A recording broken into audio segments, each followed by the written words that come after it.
Dia akhirnya kan ngajak aku kayak gak kamu ibadah bareng dengan aku gitu kan. Ya aku nanya kok dia bisa yakin, kan belum pernah ngeliat wajahku juga kan, belum tahu aku seperti apa, bahkan suaraku dia belum pernah dengar gitu kan. Cuma yang mereka berdua ini viral karena nikahnya cuma butuh waktu 3 jam, 3 jam. Untuk memutuskan menikah ya. Iya. Untuk memutuskan menikah mereka hanya butuh waktu 3 jam. Gak perlu lama-lama ya? Tidak perlu lama-lama. Nah, gimana itu? Coba diceritain ke keluarga kece yang lainnya. Kok bisa toh dalam waktu 3 jam hanya di Instagram kok mau gitu diajak nikah? Awalnya sih sebenarnya aku yang nge-like foto Bang Nata yang muncul Foto di apa? Explore. Ya foto dia gitu. Dia foto diri gitu ya? Foto diri terus muncul di Explore ya. Biasa ya kalau kita buka Instagram kan kalau bosen pasti buka Explore kan. Oh, tapi nggak follow dia? Enggak, belum saling kenal, belum saling follow. Ngelihat muncul salah satu foto dia yang pas aku buka, captionnya juga sedikit kayak menarik gitu kan. Apa? Masih ingat nggak captionnya? Kurang lebih pokoknya tentang kebaikan gitu kan. Tentang kebaikan. Akhirnya aku like itu satu foto, terus agak kepo buka profilnya. Ternyata ada beberapa postingan yang tentang kayak dia pengen punya calon istri seperti apa gitu ya. Kayak menarik gitu aja, kayak kagum gitu kan. Akhirnya like di sekitar 3 foto atau 4 foto gitu yang aku like. Tiba-tiba dapat DM dari dia. Waktu 3 jam itu ya? Iya, pokoknya kurang lebih dapat DM, terus dia DM, assalamualaikum, jawab. Terus ya pokoknya dia langsung minta biodatanya aku dan langsung ngajak nikah malam itu juga. Langsung ngajak nikah atau basa-basi dulu? Enggak, langsung. Langsung. Hai, aku mau nikah gitu, gimana? Enggak. Jadi prosesnya aku DM, DM-nya gimana? Assalamualaikum. Assalamualaikum. Tapi dia balas itu agak lama. Terus ketika aku balas itu, ketika dia balas, jadi cuma balas apa yang aku tanya aja, waalaikumsalam.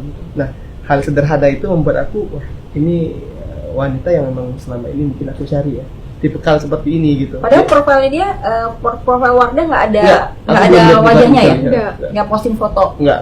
Posting foto tapi dia enggak menampakkan Kan, wajah. Iya, pakai ini udah. nikah. Memang udah dari jauh sebelum kenal Bang Nata udah pakai niqab. Oh, udah pakai niqab. Emang artinya bukan karena menikah ya, jadi emang udah lama pakai niqab. Waktu itu sempat ngeliat nggak nih, ini siapa cowok ini, apa kerjaannya? Oh, ganteng, wah ganteng juga ya atau apa gitu? Ya yang namanya istilahnya kayak kita masih sendiri gitu ya, ngelihat sosok seseorang yang mungkin termasuk idamanku juga gitu, tapi kan Secara sosok gitu ya? secara sosok, tapi kan aku nggak kenal dia siapa, nggak tahu kerjaan dia apa gitu kan. Cuman ya udah sekedar situ aja, tapi kita nggak saling follow-followan juga tuh waktu itu. Cuman dia kirim biodata karena waktu itu dia langsung minta line kan, kata dia punya niat baik nih. Jadi kayak aku jangan takut gitu kan. Akhirnya dia ngiyakinin aku, akhirnya aku kasih line. Dia langsung ngirim biodata. Di situ baru aku tahu kalau dia seorang pengamen jalanan, belum punya tabungan. Oh gitu? Iya, bahkan masih tinggal di kosan, kata dia gitu kan. Oh, kamu sebutin di biodata itu apa pengamen ada? jalanan. Jadi kayak dia bener-bener nyebut siapa diri dia tuh kayak nggak dilebih-lebihin gitu kan. Nah, dia akhirnya kan ngajak aku kayak mau nggak kamu ibadah bareng dengan aku gitu kan. Ya aku nanya kok dia bisa yakin, kan belum pernah ngeliat wajahku juga kan, belum tahu aku seperti apa, bahkan suaraku dia belum pernah dengar gitu kan. Cuma dari Instagram gitu ya? Iya, tapi dia jawabnya Allah kuasa, ya udah. Terus langsung jawab apa? Dia kasih waktu, katanya nggak usah jawab dulu. Aku gitu. kasih waktu, coba 3 kamu hari. tanya ke Abi, Umi, bagaimana, terus kamu istikharah.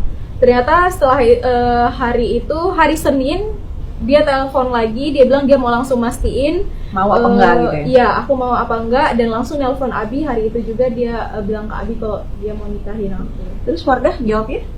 Kalau aku sih iya aja. Iya aja. Terus selama waktu 3 hari itu nggak follow-followan? Udah nggak likes lagi? Enggak. Dan nggak ada DM Nggak lagi? komunikasi lagi. Enggak. Jadi 3 hari itu memang aku kasih dia untuk istiqoroh dan musyawarah sama keluarganya. Dan aku pun memang 3 hari itu aku gunakan untuk sama ya, aku istiqoroh juga karena penting ya. Nah, ini kan aku mengambil keputusan untuk sekali dan insya Allah selamanya gitu kan dalam hidupku gitu. Jadi aku memang meminta peran dari Allah untuk menunjukkan benar nggak jalan yang aku pilih. Dan masya Allah setelah istiqoroh hari ketiga ini aku langsung pengen ketemu dia. Telepon itu loh? Enggak, jadi dia kan tinggalnya di Bandung. Dia kan dari Aceh, kuliahnya di Bandung. Jadi Nah, ngekosnya waktu itu di? aku di Jakarta. Oh, di Jakarta. Di Jakarta. Akhirnya hari ketiga itu aku minta izin datang ke tempatnya dia di Bandung. Ketemu, Nah di situ langsung aku minta sama abinya secara personal langsung gitu. Dan alhamdulillah diberi kemudahan semua. Apa pertama kali yang ditanya sama abinya? Kamu punya apa? Enggak, jadi waktu aku telepon abi itu aku langsung ke poin ya. Aku nggak ada basa-basi apa-apa, cuman aku kenalan singkat siapa aku bilang apa adanya seperti apa yang aku tulis ke Wardah, ke DM-nya Wardah pada waktu itu, ke lainnya itu. Aku bilang aku Data Reza dari Bangka Belitung, belum punya kerjaan tetap, belum punya tempat tinggal, penghasilan tetap belum punya. Pekerjaan aku hanya pekerja seni, pengamen jalanan. Tapi aku bilang sama abinya aku punya niat baik dan insya Allah aku bertanggung jawab. Hari ini aku pengen meminta untuk melamar putri Abi. Abinya cuman ya mungkin karena udah musyawarah sama Wardah ya. Udah duluan ngobrol. Ada syarat yang dilontarkan oleh Abi dan Umi ya. Aku di fase yang bagi aku pada waktu itu aku mencari seorang istri, aku melihat sudut pandang yang berbeda gitu. Bukan lagi dari kecantikannya, bukan lagi dari hartanya.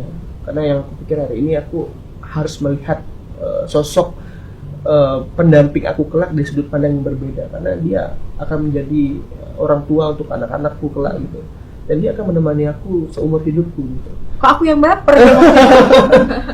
Jadi aku ikhlaskan untuk masalah fisik, masalah harta aku pun bukan orang berada. Aku pikir ketika kita berjuang bareng-bareng ya insya Allah kita akan lebih kuat fondasi keluarga kita akan lebih bisa menghargai hidup. Dan tiba-tiba syarat dari abinya cuma sederhana banget. Ya aku dibilang kalau kamu pengen menikahi anak kami, ya kami insya Allah setuju, tapi dengan satu syarat, aku harus mau melihat dia terlebih dahulu. Udah, syaratnya itu aja.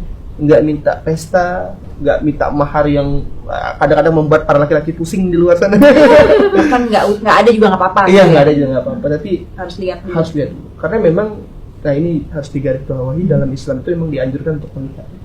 Untuk yang ta'aruf Untuk yang ta'aruf ya. dianjurkan untuk melihat. Jadi nggak ada istilah kita. Tapi melihatnya pada saat mau melamar gitu. Ya. Ya. Kalau istilah ta'aruf pada yang sebenarnya itu ada istilahnya nazar. Nazar itu bertemu. Oke, setelah tahap melewati CV ya. CV tadi itu ketemu, terus itu kita boleh ngobrol, boleh melihat ya. gitu. Tapi cuma sekali aja kan, nggak berkali-kali. Iya. Terus besok ketemu lagi ngeliat Iya. enggak kan? Sekali itu aja untuk kayak menetapkan hatinya gitu. Iya enggak gitu ya. Nah, ketika hari itu buka ya masya Allah. Gimana? Hal pertama yang ingin aku lakukan adalah aku pengen ambil handphone, pengen telepon abinya lagi, pengen bilang, Abi bisa nggak nikahnya hari ini aja? Jadi kalau ditanya cantik nggak? Ya aku berbicara kalau cantik ya relatif. Tapi ketika melihat dia, aku menjadi tenang, rasa-rasanya waktu pengen aku habisin selalu sama dia, ya itulah istriku. Nyaman ya. Nyaman. Nah itu saya setuju tuh karena banyak fisik itu, keindahan fisik itu belum tentu memberikan kenyamanan. Betul. Ya kan? Betul. Terus si Wardah gimana kan artinya waktu itu tahu Nata benar-benar hampir mungkin pas-pasan lah ya uangnya ya. Minus Bapak. Oh minus ya, nggak pas-pasan. Aku punya utang 40 juta. Ngomong sama dia? Ngomong. Aku apa adanya, emang nggak pengen aku tutupin. Terus kenapa yakin banget udah maksudnya secara finansial minus, bener-bener nggak pernah tahu kan, nggak pernah kenal, nggak pernah apa yang bener-bener dia nih gitu. Karena mungkin pengalaman sebelumnya yang pernah gagal ya. Masa kayak aku kan udah diizinin nikah tuh dari awal tahun 2016 ya. Udah ngobrol ke Abi, udah diizinin nikah. Terus ada yang ngedeketin gitu, maksudnya memang dia dari segi pekerjaan udah mantep, seorang dokter spesialis anak gitu kan. Maksudnya kayak iya, tapi di situ dia udah mantap, istilahnya rezekinya istilahnya kayak untuk udah mapan ya, udah mapan lah gitu. Tapi dia nggak berani memutuskan untuk kapan nih nikah gitu kan.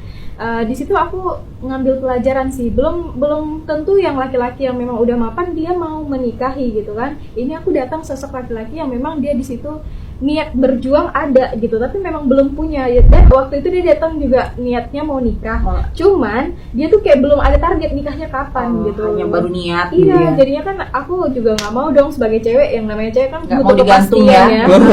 Gas bawain. Wanita tidak suka digantung. Selang beberapa minggu langsung Allah hadirkan Bang Nata yang memang langsung ngajak aku nikah saat itu juga gitu. Ya aku pikir ini jawaban dari Allah gitu, karena aku butuh sosok laki-laki yang benar bisa memastikan gitu. Dan aku ngelihat Bang Nata bukan dalam keadaan dia seorang pengamen, tapi masa depannya, karena aku ngelihat dia mau berjuang gitu. Bener sih, maksudnya kelihatan kayak kuat nih orangnya gitu ya. Jadi mau bukan yang malas, bukan yang apa gitu. Karena kan aku dengar dari orang tua ya, hidup di Jakarta itu keras ya. dan dia bisa hidup gitu. Berarti kan dia mau berjuang melakukan gitu. sesuatu gitu Iya, ya untuk bertahan gitu ya. Iya, dan aku ngelihat itu karena mau sebanyak apapun harta kita hari ini, kalau kita nggak mau berjuang ya udah bakal jatuh juga gitu. Tapi kalau misalkan Saya kita setuju belum juga punya, ya. iya kalau kita belum punya tapi mau berjuang, insya Allah bakal jadi sesuatu. Itu setelah proses yang setelah udah ngeliat gitu, akhirnya sampai akad nikah tuh berapa lama? 2 bulan pas. 2 bulan pas. Sebenarnya malah lebih pengen lebih cepat. Karena Jadi awalnya aku tuh punya target nikah itu ketika udah ngomong setuju, iya gitu ya. minggu depannya aku pengen nikahin dia Tapi di KUA Bandung. Kita karena pada waktu itu aku cuma punya uang di kantong tuh 300.000. ya uangnya kurang dong. Uang receh-recehan. Aku cuma bilang sama dia, aku nggak bisa nikahin kamu di Aceh karena pada kan orang Aceh. Karena harus ini ya, naik pesawat, Iya. ada uangnya gitu. Iya. Aku cuma bisa nikahin kamu di KUA Bandung. Nah, jawaban istri itu sampai hari ini jadi apa ya? Jadi penguat aku sih. Gitu. Apa jawabannya? Dia kan kuliah di fashion design. Heeh. Ya pasti aku pikir dia seorang wanita yang pengen ketika menikah punya gaun sendiri yang diciptakan sendiri. Tapi dengan ikhlasnya istri aku bilang ya aku nggak apa-apa. Di Kita Bandung KUA itu? Bandung nggak apa-apa. Kita nikah di KUA Karena Bandung. nggak ada duit intinya. Dan akunya nggak ada duit gitu. Karena calon suami Iya. nggak ada uang gitu ya. Tapi masya Allah keajaiban Allah datang ya. Tiba-tiba orang tuanya Wardah nelfon bilang kalian ini hasil musyawarah di Aceh. Di Aceh. Karena Wardahnya perempuan, dia kan berangkat ke Bandung tuh untuk kuliah. Takutnya ada fitnah nanti kalau nikahnya di Bandung. Kok waktunya tiba-tiba cepet nikah ya. gitu kan. Keluarganya di Aceh. Heeh. Gitu ya. Jadi kata Abi, ya udah kalian nikahnya nggak usah di Bandung, kalian nikahnya di Aceh. Wah saya sempat deg-degan juga, aduh ke Aceh gimana ya. Tapi sebelum saya netting terlalu jauh, Abi bilang, Nata cuma datang aja ke Aceh, semua kami yang siapkan. Jadi semua itu disiapin oleh keluarga yang Wardah di Aceh. Saya pun datang ke Aceh itu cuma sama ayah, sama satu teman saya. Padahal saya punya adik juga. Tapi karena memang kita terbatas Dan uang tiket juga Pinjam. pinjam. pinjam sama teman-teman semua. Aku berangkat ke Aceh. Jadi karena persiapan pernikahan di Aceh itu, padahal aku harus menunggu selama 1 bulan untuk persiapan. 1 bulan lebih. Ya termasuk untuk cari dananya apa segala macam Iya. gitu. Mungkin untuk lebih ke persiapan pernikahannya. Karena dananya bukan dari aku.